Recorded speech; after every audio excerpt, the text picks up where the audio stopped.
അസ്സലാമു അലൈക്കും വറഹ്മത്തുള്ളാഹി. ബിസ്മില്ലാഹ് വൽഹംദുലില്ലാഹ് വസ്സലാത്തു വസ്സലാമു അലാ അഷ്റഫി റസൂലില്ലാഹ്. വിശുദ്ധമായ റമളാനു ശരീഫിന്റെ സുന്ദരമായ ദിനരാത്രങ്ങൾ, ഏറ്റവും പവിത്രമായ സമയങ്ങളിലൂടെ സെക്കൻഡുകൾ കഴിയുന്തോറും പുണ്യങ്ങൾ കൂടിക്കൊണ്ടിരിക്കുന്ന വിശുദ്ധമായ റമളാനു ശരീഫിലൂടെയാണ് നാം കടന്നുപോയിക്കൊണ്ടിരിക്കുന്നത്. 11 മാസക്കാലം സുഭിക്ഷമായ ഭക്ഷണം കഴിച്ചു നമ്മൾ വിചാരിക്കുന്നതൊക്കെയും നാം ചെയ്ത് ജീവിച്ചു പോന്ന നാം പ്രഭാതം മുതൽ പ്രദോഷം വരെ, സൂര്യോദയം മുതൽ സൂര്യാസ്തമാനം വരെ, സുബഹ് മുതൽ മഗ്രിബ് വരെ അന്നപാനീയങ്ങൾ ഉപേക്ഷിച്ച്, വിചാരവികാരങ്ങളൊക്കെ ഉപേക്ഷിച്ച്, റബ്ബിന്റെ പ്രീതി കാംക്ഷിച്ച്, ആരെയും കാണിക്കാനല്ല, ആരോടും ഒന്നും പറയാനല്ല, എവിടൊന്നും ഒന്നും നേടാനോ അല്ല, ആരും അറിയാതെ റബ്ബും അവനും തമ്മിൽ, അള്ളാഹുവും അടിമയും തമ്മിലുള്ള വലിയൊരു ബോണ്ടായിട്ടാണ് വിശുദ്ധമായ റമളാനു ശരീഫിലെ നോമ്പ് മുസ്ലിം സമൂഹം നോറ്റുകൊണ്ടേയിരിക്കുന്നത്, ആചരിക്കുന്നത്. എന്തിനാണ് നോമ്പ് നോക്കുന്നത്? എന്തിനാണ് ഇത്രയും സമയം പട്ടിണി കിടക്കുന്നത്?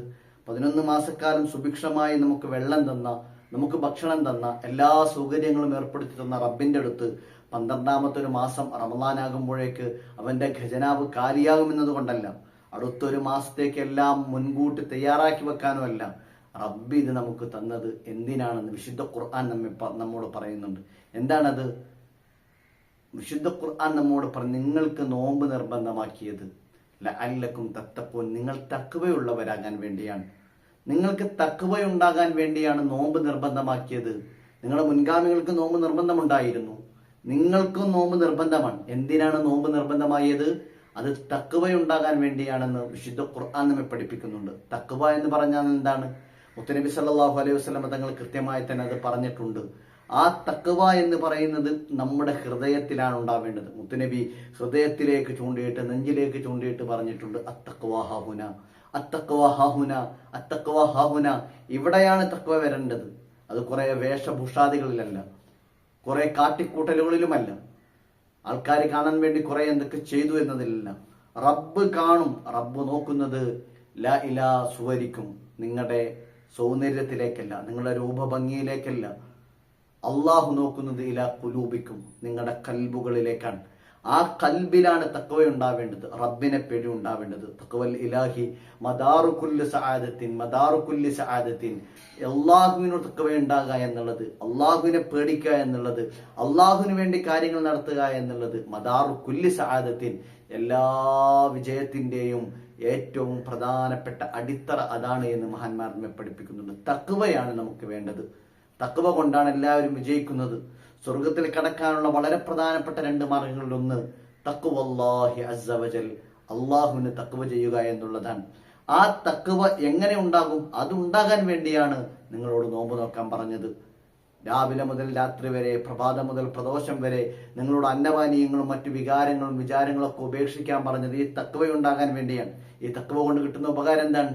നമുക്ക് സ്വർഗത്തിൽ കടക്കാം എന്നുള്ളതാണ്. സ്വർഗം നമുക്കായി തുറന്നു വെച്ചിരിക്കുകയാണ്. റമളാനിലെ നോമ്പ് നോക്കുന്നവർക്ക് പ്രത്യേകം ഒരു വാതില് തന്നെ സ്വർഗത്തിൽ അള്ളാഹു തയ്യാറാക്കി. റമളാനിലെ നോമ്പ് നോറ്റവർക്ക് വേണ്ടി മാത്രം കടക്കാനുള്ള വാതിലാക്കി അതിനെ മാറ്റിവെച്ചത് നമുക്കറിയാം. ആ തഖ്വ നമുക്കുണ്ടോ?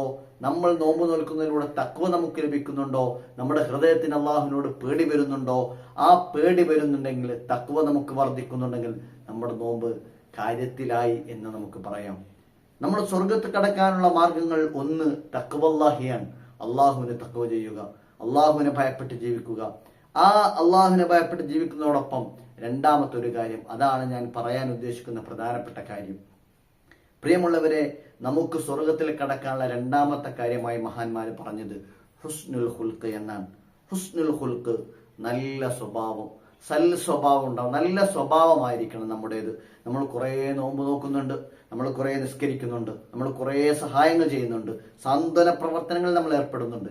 പക്ഷേ നമ്മുടെ സ്വഭാവം വളരെ മോശമാണ്. നമ്മുടെ കുടുംബക്കാരോട്, നമ്മുടെ വീട്ടുകാരോട്, നമ്മുടെ അയൽവാസികളോട്, നമ്മുടെ ഭാര്യ ഭർത്താക്കന്മാരോട്, നമ്മുടെ മക്കളോട്, നമ്മുടെ മാതാപിതാക്കളോട്, നമുക്ക് വേണ്ടപ്പെട്ടവരോട് ആരോടെങ്കിലും നമ്മളെക്കുറിച്ച് ചോദിച്ചാൽ നമ്മളെക്കുറിച്ച് വളരെ മോശം അഭിപ്രായമാണ്. എന്നാൽ പുറത്തുള്ള ആൾക്കാരോടോ മറ്റുള്ളവരോട് ചോദിച്ചാലോ ഭയങ്കര കാര്യപ്പെട്ട ആളാണ്. അതുകൊണ്ട് കാര്യമില്ല. നമ്മുടെ മനസ്സ്, നമ്മുടെ ഹൃദയം അത് തഖ്വയുള്ളതാവണം. അതോടൊപ്പം നല്ല സ്വഭാവത്തിന്റെ ഉടമകളുമാകണം. എങ്കിൽ സ്വർഗത്ത് പോകാൻ നല്ല എളുപ്പമാണ്. എന്താണ് നല്ല സ്വഭാവത്തിന്റെ അടയാളമായി മഹാന്മാര് പറഞ്ഞതെന്നറിയോ? 3 കാര്യങ്ങൾ ഉണ്ടായാൽ അവന് നല്ല സ്വഭാവം ഉണ്ടായി എന്ന് പറയാം. അവൻ നല്ല സ്വഭാവക്കാരനാണെന്ന് പറയാം, അവൻ ഹുസ്നുൽ ഖുലുഖിന്റെ ഉടമസ്ഥനാണെന്ന് പറയാം. ഏതാണ് 3 കാര്യം? വിശദമായൊന്നും പറയുന്നില്ല, ചുരുക്കി പറയാം. ഒന്നാമത്തെ കാര്യം എന്താണെന്നറിയോ? തഅഫു അമ്മൻ ളലമക്.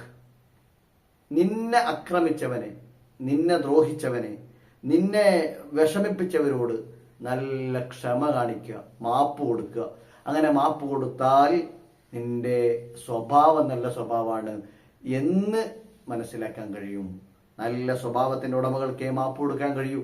സയ്യിദുനാ റസൂലുള്ളാഹി സ്വല്ലല്ലാഹു അലൈഹി വസല്ലം തങ്ങളെ എത്രയാണ് ദ്രോഹിച്ചത്, എത്രയാണ് ബുദ്ധിമുട്ടിച്ചത്, എന്നിട്ടും മുത്തുനബി സല്ലല്ലാഹു അലൈഹി വസല്ലം ആ സമൂഹത്തിന് മൊത്തം മാപ്പ് കൊടുത്ത ചരിത്രം നമുക്കൊക്കെ അറിയുന്നതല്ലേ. അതുകൊണ്ട് നമ്മെ ആര് ദ്രോഹിച്ചാലും അതേ നാണയത്തിൽ നമ്മൾ തിരിച്ചടിക്കാൻ പാടില്ല. അവരങ്ങനെ ചെയ്തുകൊണ്ടല്ലേ എന്ന് നമ്മൾ ചോദിക്കാൻ പാടില്ല. അവരങ്ങനെ ചെയ്തുകൊണ്ട് നമ്മളും അങ്ങനെയല്ലേ ചെയ്യേണ്ടത് എന്ന് നമ്മൾ ചിന്തിക്കാൻ പാടില്ല. നമ്മൾ ഏറ്റവും ഭംഗിയായി പുറത്തു കൊടുക്കാൻ കഴിയണം. നമ്മൾ ഏറ്റവും ഭംഗിയായി മുത്തുനബി സല്ലല്ലാഹു അലൈഹി വസല്ലം തങ്ങൾ പഠിപ്പിച്ച ആ മാർഗത്തിലൂടെ നമ്മുടെ കൽബ്, നമ്മുടെ ഹൃദയം അത് കഠിനമാവാൻ പാടില്ല, അത് കല്ല് പോലെയാവാൻ പാടില്ല, അത് മൃദുലമാവണം. ആ മൃദുലമായ ഹൃദയത്തിലാണ് തഖ്വയുണ്ടാവുക, അവിടെയാണ് നല്ല സ്വഭാവം വരിക. തഅഫു അമ്മൻ ളലമക്. നിന്നെ ആക്രമിച്ചവനെ, നിന്നെ ദ്രോഹിച്ചവനെ, നിന്നെ വിഷമിപ്പിച്ചവനോട് നല്ല രീതിയിൽ മാപ്പ് കൊടുക്കണം. സയ്യിദുനാ റസൂലുള്ളാഹി സല്ലല്ലാഹു അലൈഹി വസല്ലമ തങ്ങൾ ഒരു ദിവസം ഇങ്ങനെ ഇരിക്കാൻ മദീനത്ത് ബദർ യുദ്ധമൊക്കെ കഴിഞ്ഞ് ഇങ്ങനെ നിൽക്കുമ്പോഴാണ് ഒരാൾ വന്നിട്ട് വാതിൽ മുട്ടുന്നത്. മുത്തുനബി സല്ലല്ലാഹു അലൈഹി വസല്ലമ തങ്ങളുടെ അടുത്തേക്ക് വന്നിട്ട് മുത്തുനബിയുടെ വീട്ടിൽ വാതിൽ മുട്ടുമ്പോൾ സയ്യിദുനാ ഉമർ റളിയല്ലാഹു അൻഹു ഉണ്ട്. ഉമർ റളിയല്ലാഹു അൻഹു പോയി നോക്കുമ്പോൾ ഉമൈർ ഇബ്നു വഹബാൻ മക്കയിൽ നിന്ന് വരികയാണ്. ഉമൈർ ഇബ്നു വഹബ് ഫുള്ള് ദേഷ്യം പിടിച്ച് വാളൊക്കെ എടുത്ത് ഇങ്ങനെ വരാൻ. എന്തിനാണ് ഉമൈറെ വന്നത് എന്ന് ചോദിക്കുമ്പോൾ മുത്തുനബി സല്ലല്ലാഹു അലൈഹി വസല്ലം ഉള്ളിലുണ്ട്. ഉമർ റളിയല്ലാഹു അൻഹു ഉമൈറിനെ വീട്ടിലേക്ക് അടക്കാൻ വിടാതെ, മുത്തുനബിയുടെ അടുത്തേക്ക് എത്താൻ വിടാതെ തടഞ്ഞു വെച്ചിരിക്കുകയാണ്. മുത്തുനബി ചോദിച്ചു, ആരാണോ ഉമറേ അത്? ഉമർ പറഞ്ഞു, നബിയെ, ഉമൈർ ഇബ്നു വഹബാൻ. എന്നാ ഇങ്ങോട്ട് വിടൂ, ശത്രുക്കളാൻ, മക്കയിൽ വല്ലാതെ ദ്രോഹിക്കുന്നവരാൻ, മക്കയിൽ നിന്ന് വന്നവരാൻ, എന്തെങ്കിലും കുതന്ത്രം ഉണ്ടാവുമെന്നറിയാം. വാള് മൂരിപ്പിടിച്ചിട്ടാണ് നിൽപ്പ്. മുത്തുനബി സല്ലല്ലാഹു അലൈഹി വസല്ലം ചോദിച്ചു, ഉമൈറെ എന്തിനാണ് വന്നത്? അത് എന്റെ മോൻ നിങ്ങൾ പിടിച്ച തടവുകാരിലുണ്ട്, ബദർ യുദ്ധത്തിൽ നിങ്ങൾ പിടിച്ച തടവുകാരിൽ എൻ്റെ മകനും കൂടിയുണ്ട്. അതല്ലല്ലോ ഉമൈറെ വന്നതിന്റെ കാര്യം, വേറെന്തോ? ഇല്ല, എൻ്റെ മോൻ ഉണ്ട്. അങ്ങനെയാണെങ്കിൽ പിന്നെ എന്തിനാണ് ഉമൈറെ വാളെടുത്ത് വന്നത്? തടവുകാരിൽപ്പെട്ട മോനെ കുറിച്ച് അന്വേഷിക്കാനാണെങ്കിൽ വാളെടുത്ത് വരേണ്ട ആവശ്യം എന്താണ്? നീ വന്നത് എൻ്റെ തലയെടുക്കാനല്ലേ എന്ന് ചോദിക്കുന്നു. ഉമൈർ റളിയല്ലാഹു അൻഹു ഞെട്ടിപ്പോയി. മറുനാ സമയത്ത് തന്നെ ഇസ്ലാം സ്വീകരിച്ചു എന്നാണ്. ഉമൈർ റളിയല്ലാഹു അൻഹു സഫ്വാൻ ഇബ്നു ഉമയ്യ അടക്കമുള്ള വലിയ നേതാക്കളുമായിട്ട് കഅബയുടെ ചാരത്തിരുന്നിട്ട് ഒരു വലിയ ഗൂഢാലോചന ഉണ്ടാക്കിയതാണ്. എന്താണ് ഗൂഢാലോചന? മദീനത്ത് പോയി മുത്തുനബി സല്ലല്ലാഹു അലൈഹി വസല്ലം തങ്ങളെ വധിച്ച് തിരിച്ചു വന്നാൽ ഉമൈറിന് വലിയ ഇനാമുകളാണ് കിട്ടാൻ പോകുന്നത്, വലിയ സമ്മാനാണ് കിട്ടാൻ പോകുന്നത്. ഇത് മുത്തുനബി അറിഞ്ഞിട്ടുണ്ട്, മുത്തുനബിക്ക് അല്ലാഹു അറിയിച്ചിട്ടുണ്ട്. ഉമൈർ ഇബ്നു വഹബ് പറഞ്ഞു, നബിയെ, അഷ്ഹദു അല്ലാ ഇലാഹ ഇല്ലല്ലാഹ് വ അന്നക റസൂലല്ലാഹ്.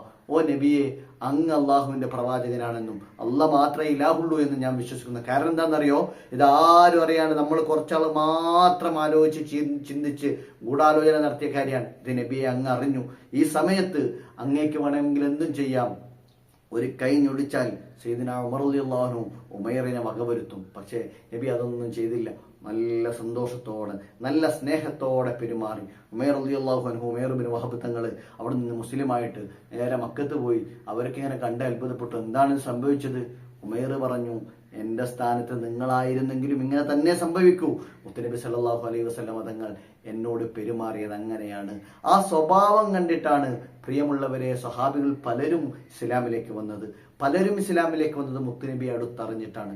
അതുകൊണ്ട് നമുക്ക് തഖ്വയുണ്ടാകാൻ വേണ്ടി, നമുക്ക് സ്വർഗത്ത് കടക്കാൻ വേണ്ടി അഫ്ദലുമായുള്ളാഹു ഫിൽ മീസാനി ഹുസ്നുൽ ഖുലുഖി, ഏറ്റവും നന്നായിട്ട് കനം തൂങ്ങുന്ന, മീസാനിൽ കനം തൂങ്ങുന്ന വസ്തു അത് സൽ സ്വഭാവമാണെന്ന് സയ്യിദുനാ റസൂലുള്ളാഹി.